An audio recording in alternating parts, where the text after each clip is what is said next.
Sa ating bulubunduking arkipelago, nag-ukit ng mga hagdan ang ating mga ninuno upang matamnan. Nakilala ang kabundukan ng Cordillera sa mga kahangahangang tanawin at kultura. At wala nang bayang mas sikat pa sa mga ito kaysa sa Sagada. Dati-dati, may mga vegetables. May mga biyaya rito na hindi basta makikita.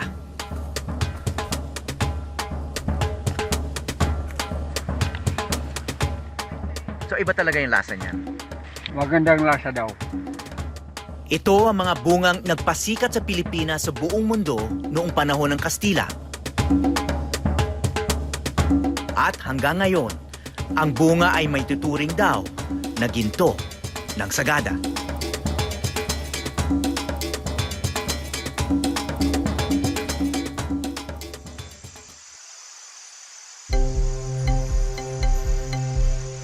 Sagada.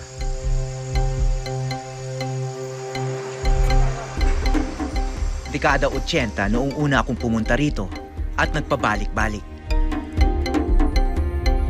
Kinunan ko ang kultura at mga ritual.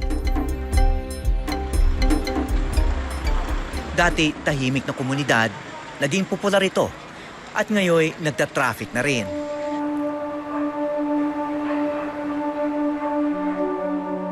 Sa aking pagbalik, hinanap ko ang Sagada ng aking alaala. Isa sa aking mga idolo rito ay ang historiador na si William Henry Scott. Scotty ang kanyang palayaw.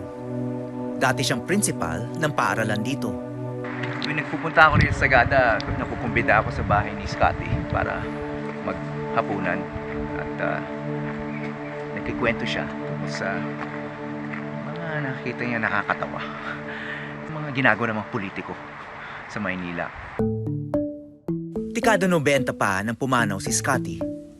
Ang kanyang pamana, mga libro na ngayon mga pangunahing akda tungkol sa mga sinaunang Pilipino.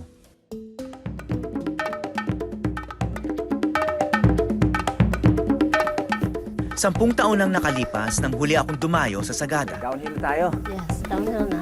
Alright. You're getting your reward for biking uphill. Para hanapin ang hayop na akala ko'y alamat lamang. Ang wild horses ng Sagada. Wow! Ano yung village na yun sa baba? Yun yung Alab. It's part of Bontoc. It's one of the villages in. Ang taas pala natin, ano? Ang swerte naman natin.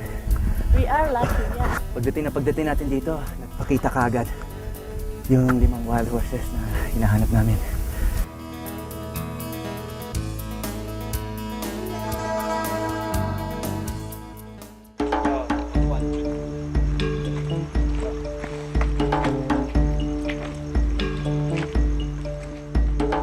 Binalikan ko ang guide ko noon sa mga ligaw na kabayo. Ang pottery artist na si Sigrid Bangyay. I heard they were killed and was eaten. Kasi after that, we were still biking doon. Ang ganda nga, we are biking down and you can see all the horses galloping on top of the mountain. Ang galing. Pero it made me feel sad also na kinain at hindi preserve. Hindi na sila nakikita ngayon. Wala Hindi. nang sightings. Wala na po. Kahit man lang 2 or 1. Pinatay na talaga sila at kinain daw po. Sino yung kumain? Hindi masabi. Hindi po. Pero I mean, what they said is yung taga-banda roon. You need the speed of the wheel and the pressure from the hands.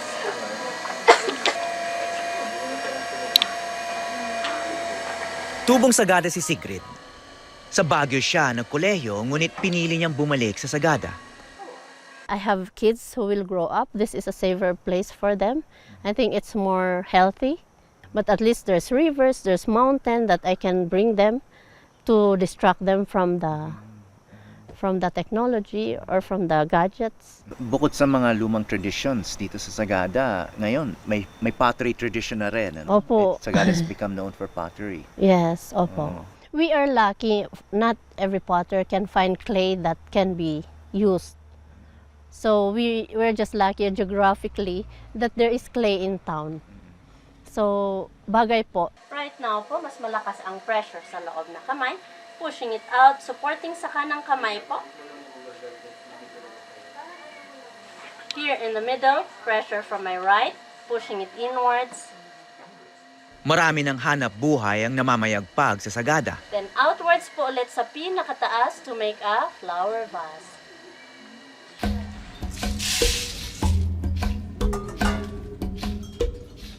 Bukod sa pine trees, kape ang isa sa mga pangunahing aroma ng bayang ito. At ngayon nasa mapa na ng mundo ang Sagada Coffee.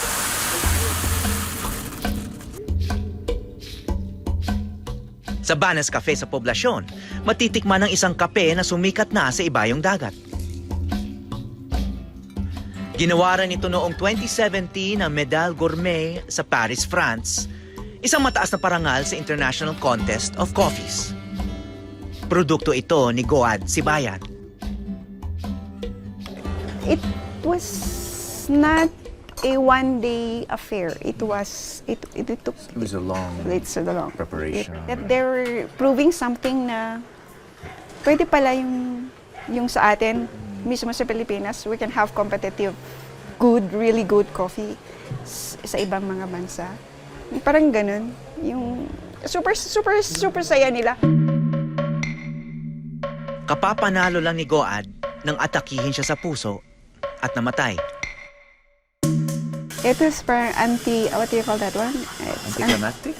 Anticlimactic yung parang meaning niya. Well, in a way, his winning was climactic. Yes, that's a big thing. That's really was something for him also. And also, parang sa kanya masaya na siya when he passed away. Yung ganun. Kasi it was also a redemption for him. Because he was seen as a person who does not do something good. He proved that he is doing something good. That he is not making a joke out of the coffee industry. Because I think that he's joining the coffee industry is just something, is just a sideline. That's it. But when they won it, when they won this one prestigious award, they was so happy. We are also happy about it.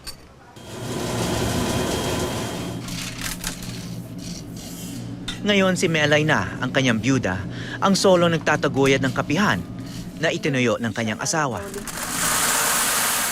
They would look at me as the neophyte now in the roasting aspect. Kasi they would always compare.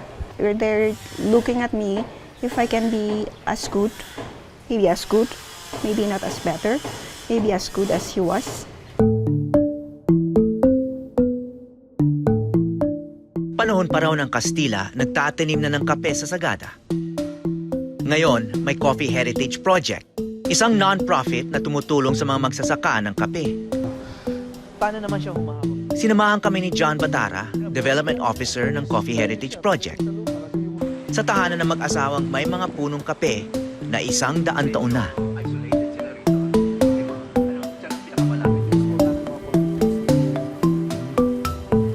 Hello, Manong Andrew. Sila sina Andrew at Mary Tomeng. Gusto nilang makita paano yung ating traditional way of preparing coffee.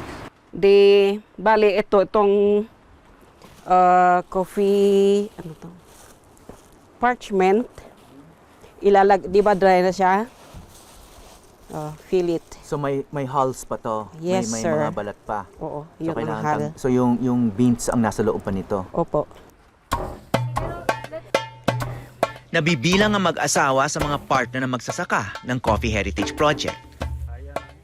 Karamihan sa mga partner nito, gumagamit na ng modernong paraan ng paghahanda ng kape para sa merkado. Pero para sa sarili nilang konsumo, traditional pa rin ang gamit nila. Saludo daw pa. Saludo daw. Oo. So, wow. Oo. Ano pa? Tapos, bayong ganon. Slowly. Para hindi siya, mapitpit. There. Parang nagbabayo ka ng palay. Opo, ganon din po. Hindi.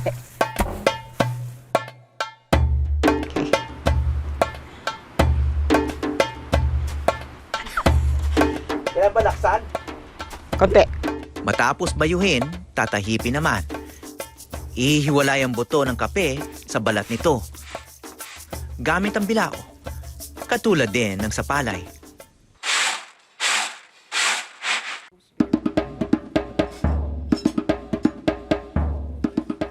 Sa loob ng palayok, isasangag ni Andrew ang mga butil ng kape. Ang sinuunang paraan ng roasting.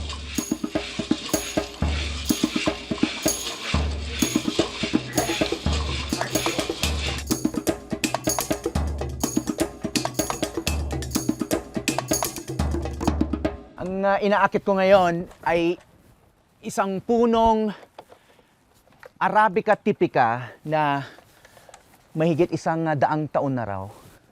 At hanggang ngayon, bumubunga pa at productive pa para sa mga magsasaka rito sa Sagada.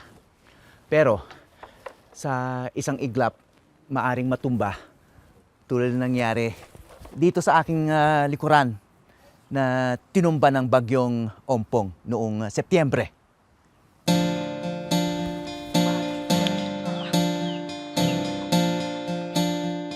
Parang yung ladder, 100 taon na rin. Ay, ito na yung kape natin, Manong Andrew. Wow. Salamat po. Okay, thank So, you. ito yung bagong bayo, no? Sarap, Manong Andrew. Hindi na ba nauso rito sa Sagada yung 3-in-1, mga ganon? Hindi. Mayati kaki inmay kayo nga ng pakot. So, kumunti na raw ang 3-in-1 dito, mga instant. Karamihan mga brewed Ito na. coffee na. Recently lang yan. Dati meron. Dati. In fact, nakakatuwa, nung unang mga punta namin dito, nandun kami sa mga coffee areas, ang iniinom namin, 3-in-1. Yun ang pinaiinom sa inyo. So, pati sila, hindi sila sanay na inumin ang sarili nilang produkto. So ngayon, pag pumunta ka sa mga bahay ng mga farmers, ganito na yung iniinom. Isang uri ng Arabica ang kaping tanim na mag-asawa. Tipika ang tawag dito.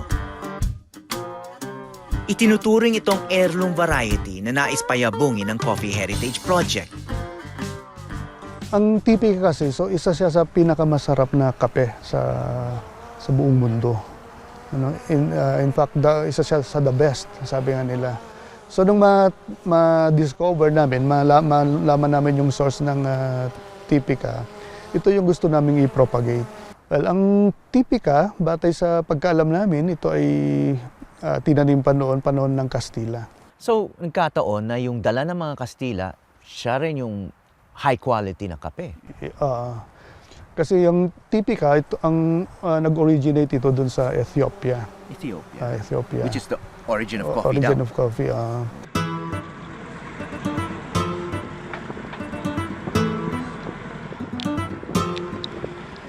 Pero bihira na yung marunong nito. Ipapakita sa akin ni John ngayon kung saan natuklasan ang kaping naging inspirasyon ng kanilang proyekto. Ang tanim ng isang lolang nakilala na sa Europa.